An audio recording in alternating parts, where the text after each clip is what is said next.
امریکی صدر Donald Trump نے اپنے دورِ صدارت کے اختتام سے پہلے ایران کے دورے کا اشارہ دے دیا ہے۔ ٹرمپ نے اپنے پلیٹ فارم ٹروتھ سوشل پر ایران کے حوالے سے کچھ اہم اشارے دیے اور فاکس نیوز کے اینکر مارک تھیسن کا بیان شیئر کیا، جس میں وہ کہہ رہے ہیں کہ ٹرمپ اپنی دوسری مدت صدارت ختم ہونے سے پہلے ان ممالک کا دورہ کریں گے جنہیں انہوں نے آزاد ایران، آزاد کیوبا اور آزاد وینزویلا قرار دیا۔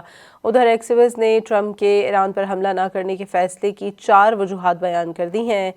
ان میں خطے میں امریکہ کی ناکافی افواج، اتحادیوں کا انتباہ، حملے روکنے کی اسرائیلی تجویز اور بیک چینل ڈپلومیسی شامل ہے۔